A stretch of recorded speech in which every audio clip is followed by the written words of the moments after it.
नमस्कार साथियों, मैं राजनंदिनी श्रीवास्तव, कार्यालय सहायक संभागीय कार्यालय गुना, आप सभी का स्वागत करती हूँ। बसंत पंचमी के इस शुभ अवसर पर हमारे गुना संभाग में एक नए कार्यक्रम कर्मयोगी संवाद प्रेरणा नई उमंग की का शुभारंभ होने जा रहा है। इस कार्यक्रम के अंतर्गत हम हमारे संभाग के ऐसे काबिल और होनहार कर्मयोगियों के साथ साक्षात्कार करेंगे जिन्होंने अपनी कर्तव्य निष्ठा से कर्मयोगी शब्द को सार्थक बना दिया है।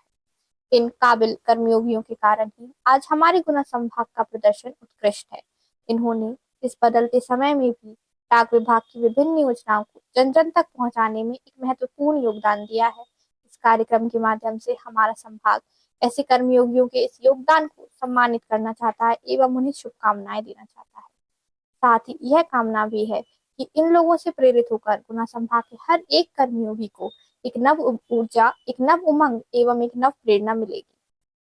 तो आइए इस कार्यक्रम की शुरुआत करते हैं आज हमारे साथ उपस्थित एक ऐसे ही काबिल कर्मयोगी श्री अमित राठौर जी के साथ।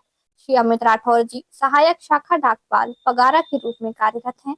मैं उनका स्वागत करती हूँ। नमस्ते सर, बैठिए। श्री अमित जी वर्ष 2023 में ही हमारे साथ जुड़े हैं, परंतु इस कम समय में भी उन्होंने अपनी कर्तव्य निष्ठा से हम सभी के बीच एक अलग पहचान बना ली है। वे आज हम सभी के लिए एक प्रेरणा स्रोत बन गए हैं। तो आइए श्री अमित जी से जानते हैं कि आखिर उनकी प्रेरणा का स्रोत क्या है कि वे हर वक्त अपने आप को सेल्फ मोटिवेटेड रखते हुए कार्य के प्रति इतनी सजगता दिखाते हैं। सबसे पहले तो मैं आपका धन्यवाद करना चाहूंगा कि आपने मुझे मंच पे आमंत्रित किया। मेरी प्रेरणा का स्रोत हमारे गुना राष्ट्र संभाग के मुखिया हमारे अधीक्षक महोदय श्री विनय श्रीवास्तव जी हैं, जो खुद एक सकारात्मक सोच रखते हैं और प्रयास करते हैं कि पूरे गुना राष्ट्र संभाग का प्रत्येक कर्मचारी उनकी तरह एक सोच रहे, सकारात्मक सोच रहे और गुना राष्ट्र संभाग को उन्नत ऊंचाइयों पर पहुंचाने का प्रयास करता रहे। और इसके साथ साथ गुना पूर्व उप संभाग जो ये मेरा उप संभाग है जिसके अंतर्गत मैं आता हूँ, उसके मुखिया श्री गौरव रघुवंशी जी जो हमारे आदरणीय निरीक्षक महोदय है, वो भी मेरे प्रेरणा का स्रोत है। हम अपने लक्ष्यों की प्राप्ति के लिए कैसे अग्रसर हो उसकी अगर प्रेरणा लेनी है तो वो हमारे आदरणीय निरीक्षक महोदय जी से आप ले सकते हैं। सर, आप काफी लंबे समय से हमारे विभाग के साथ जुड़े हुए हैं, तो इस समय में आपकी कई उपलब्धियां भी रही होंगी। कृपया उन्हें हमारे साथ साझा करें और साथ ही आपकी भविष्य में क्या लक्ष्य हैं, क्या कार्य योजना है, वह भी हमें बताएं। मैं अभी हाल ही में 2 दिन पहले हमारे गुना संभाग में जीएजी का एक कॉन्टेस्ट हुआ था, जिसमें मेरे द्वारा 50 जीएजी की गई जो पूरे गुना संभाग में प्रथम थी। उससे पहले हमारे आदरणीय अधीक्षक महोदय द्वारा कीर्तिमान दिवस मनाया गया जो कि पीएलआई के संबंध में था, उसमें भी मेरे द्वारा 50 लाख की पीएलआई की गई। और उसके अलावा हमारे गुना संभाग में ही सबसे पहले पूरे मध्य प्रदेश परिमंडल कार्यालय द्वारा गुना संभाग में अमृत राम योजना का शुभारंभ किया गया, जिसमें प्रत्येक शाखा डाक्टर को 75 जीएजी, 75 लाख की आरपीएलआई एवं 75 पीओएसपी खाते खोल लेते, जिसमें भी पगारा शाखा डाक्टर जो कि मेरा पीओ है उसमें भी प्रथम स्थान पे आया। तो ये तो मेरी उपलब्धियां थी और इसमें मैं और प्रयास कर रहा हूँ कि और ज्यादा बेहतर प्रदर्शन दे सकूं। और भविष्य के लिए हमारे भारतीय डाक विभाग द्वारा अभी सीएसपी की कार्य योजना भी प्रारंभ की गई है। तो मेरा यही प्रयास रहेगा कि अपने पगारा जो मेरा बीओ है उसे प्रत्येक ग्राम वासियों को सीएसपी के जरिए आयुष्मान भारत योजना जो हमारे केंद्र सरकार की बहुत प्रतिष्ठित योजना है उसका लाभ दिलवाया जा सके, प्रत्येक ग्रामवासी का आयुष्मान कार्ड बनवाया जा सके एवं विभिन्न केंद्र सरकार की जितनी भी योजनाएं चल रही हैं उन सबका लाभ प्रत्येक गाँव वासियों को मिल सके, यही मेरी सबसे बड़ी प्राथमिकता है। जी सर, जैसा कि आपने बताया कि आपने अभी तक विभिन्न योजनाओं में अपना योगदान दिया है, कई पीओएसपी अकाउंट खोले हैं, कई आईपीपीबी अकाउंट्स खोले हैं, जीएजी पॉलिसीज और आरपीएलआई पॉलिसीज भी की हैं। सर, इन सभी कार्यों को करने में आपने किन समस्याओं का सामना किया एवं ग्रामीण जनता को किस प्रकार जागरूक किया?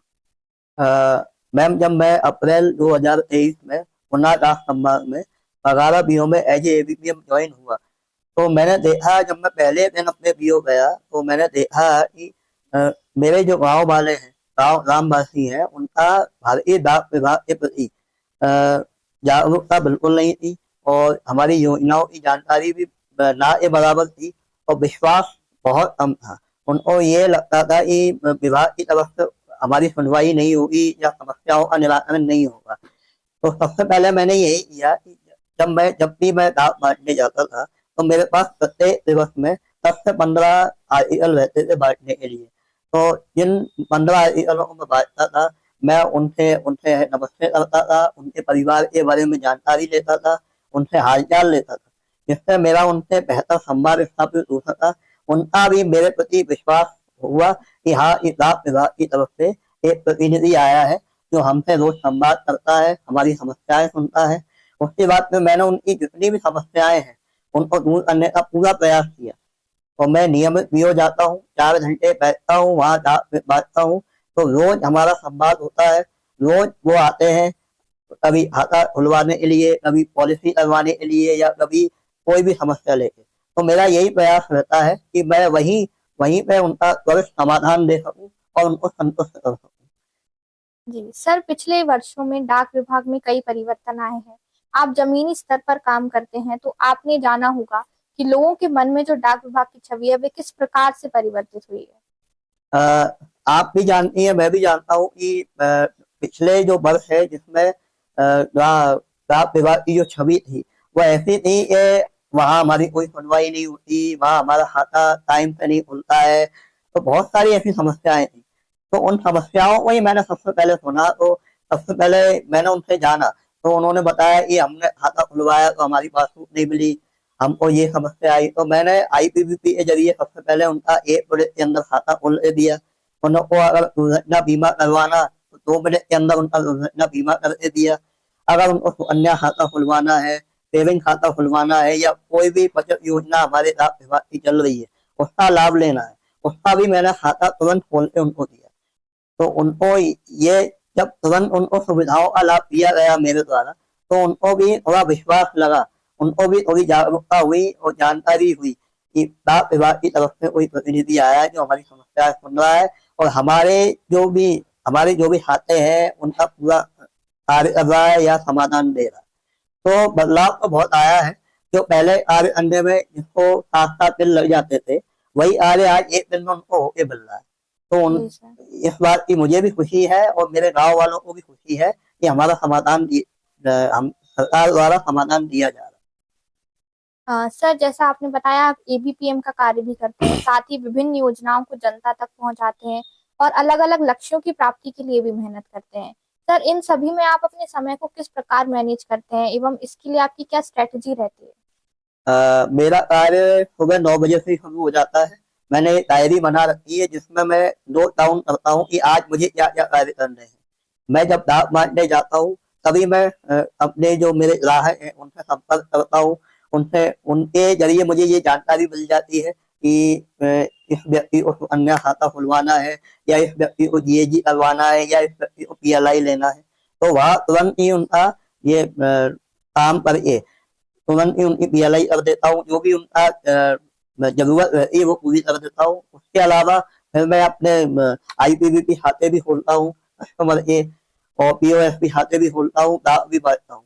तो ये सारे जो सामंजस्य है इसके लिए मुझे अलग से प्रयास नहीं करना पड़ता है क्योंकि मैं पहले से ही अपनी कार्य योजना अपनी डायरी में नोट करके रखता हूँ। तो इसी तरह से मेरे सारे कार्य दैनिक दिनचर्या में पूरे हो जाते हैं। जी सर, आपने यह भी बताया था कि आप जो निर्धारित समय है उसके अलावा भी यदि कोई आपको कॉल करता है तो आप उस समय भी उनकी हेल्प कर देते हैं। जी मैम, इसी तरह से मेरा संवाद और विश्वास बढ़ा है क्योंकि आधी रात को भी मैं वहां गया हूँ, रात भर मैंने कार्य किया है। और कस्टमर अगर मुझे शाम को भी कॉल करता है तो सबसे पहले मैं उसकी सुनवाई फोन पे ही कर देता हूँ। अगर फोन पे नहीं हो पाती तो मैं खुद उसके पास जाता हूँ, वहां बैठ के उसकी समस्या सुनता हूँ और मैं पूरी उसका कार्य उसकी समस्या का समाधान देता हूँ। ये संवाद इतनी और ये विश्वास जो पैदा मैंने किया है उसके लिए मैंने बहुत मेहनत की। उसके लिए मैंने संडे को भी रविवार को भी कार्य किया, शनिवार को भी किया। जो मेरा वर्किंग आवर्स मेरे कार्य के जो घंटे रहते हैं उनके अलावा भी मैंने एक्स्ट्रा मेहनत की है ताकि मैं अपने गांव वालों का डाक विभाग के प्रति विश्वास और ज्यादा बढ़ा सकूं। जी। सर, हमारे साथ इस वर्ष कई नए जीडीएस साथी जुड़े हैं, तो यदि आप उनके साथ कोई अपना ऐसा एक्सपीरियंस शेयर करना चाहें जिससे आपको लगता है कि उन्हें प्रेरणा मिलेगी, या कोई ऐसी बातें हैं जो आप उन्हें बताना चाहें, कुछ संदेश देना चाहें, तो वो कृपया शेयर करें।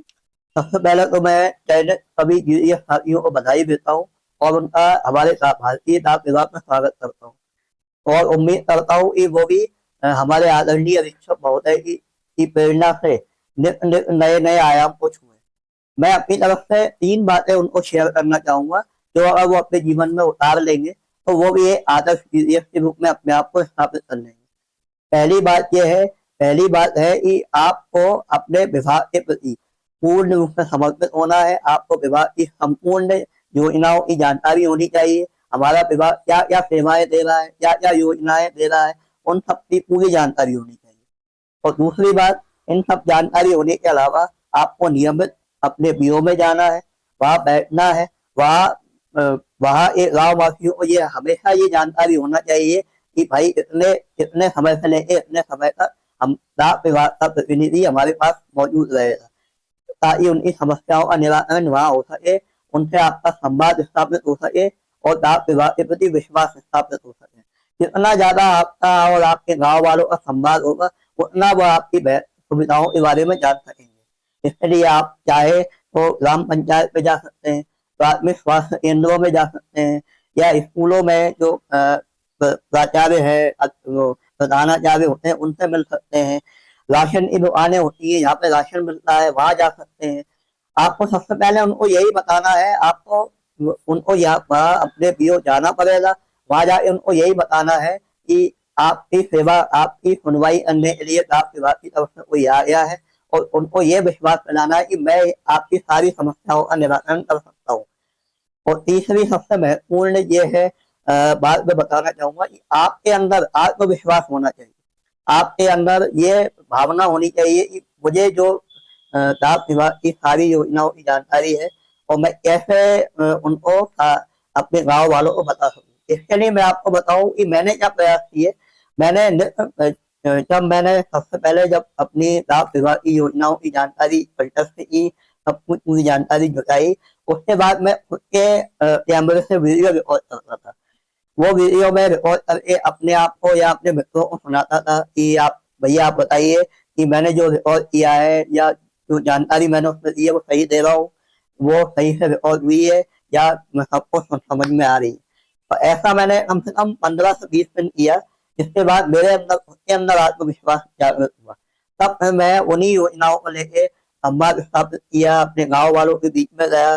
कोई भी त्योहार होता है, अगर आप उस दौरान गांव में जाएंगे तो आपको बहुत सारी पब्लिक मिलेगी, उसमें आपको अलग से मेहनत नहीं करनी पड़ेगी। पर सबसे ज्यादा आपको अपने अंदर पूर्ण विश्वास होना चाहिए कि हाँ मैं अपनी सारी विभाग की सारी योजनाओं की जानकारी पब्लिक को दे रहा हूँ। सर, आपके कार्य करने में यदि कोई विशेष घटना हो जो आप हमारे साथ शेयर करना चाहें, कोई ऐसा एक्सपीरियंस, कोई इंसिडेंट हो। इंसिडेंट तो है मैम, जिसकी वजह से मुझे और ज्यादा प्रेरणा मिली ताकि मैं लोगों को जागरूक कर सकूं। मेरा एक मित्र था जिसके परिवार में कोई नहीं था, वो था उसकी धर्म पत्नी और 1 साल का बेटा था। उसको मैंने जीएजी के लिए काफी प्रेरित किया। हालांकि मैंने उसको ज्यादा दबाव नहीं बनाया क्योंकि वो नहीं करना चाह रहा था। जीएजी के लिए मैंने प्रेरित किया कि आप दुर्घटना बीमा ले लीजिए, आपके परिवार के लिए अच्छा रहेगा, आपके आगे पीछे भी कोई नहीं है, आप कुछ भी हो तो आपके लिए भारतीय डाक विभाग खड़ा है। लेकिन खुदा हादसा ऐसा हो, लेकिन ऐसा हुआ कि उसने नहीं ली और 1 महीने बाद ही दुर्घटना का वो शिकार हो गया और परिवार को हानि हुई। तो उसके बाद वो उसकी मृत्यु हो गई, जो मेरे लिए बहुत अत्यंत कष्टदायी है। तो जिसके कारण मुझे बहुत दुख हुआ कि मैं उसके परिवार को जीएजी या दुर्घटना बीमा पॉलिसी का लाभ नहीं दिलवा पाया। तो वो इंसिडेंट मुझे इतना प्रेरित करता है कि नहीं, इसके साथ जो हुआ वो किसी और के साथ ना हो पाए। तो मेरा प्रयास यही रहता है कि मैं जो भी ऐसा व्यक्ति दिखता है, जो ऐसा परिवार दिखता है, हर परिवार को अपने दुर्घटना बीमा पॉलिसी से जोड़ना चाहता हूँ। हर परिवार को भारतीय डाक विभाग की योजनाओं से जोड़ना चाहता हूँ ताकि भविष्य में उनके साथ कोई भी दुर्घटना घटे तो उनके पास इंश्योरेंस पॉलिसी हो, हमारे डाक विभाग की पीएलआई हो या जीएजी हो, जिसके जरिए उनको आर्थिक सहायता मिल सके और उनका जो दुख है वो थोड़ा सा कम किया जा सके। धन्यवाद अमित जी। मुझे पूर्ण विश्वास है कि भविष्य में भी आप इसी प्रकार अपनी मेहनत और लगन से हमारे गुना संभाग में, डाक विभाग में पूर्ण योगदान देते रहेंगे। एवं मुझे यह भी पूर्ण विश्वास है कि आपसे प्रेरित होकर ना सिर्फ जीडीएस साथी बल्कि डाक विभाग के हर एक कर्मचारी को, हर एक कर्मयोगी को प्रेरणा मिलेगी, एक नव उमंग मिलेगी, एक नव ऊर्जा मिलेगी। धन्यवाद। आप सभी का हमारे साथ जुड़ने के लिए धन्यवाद।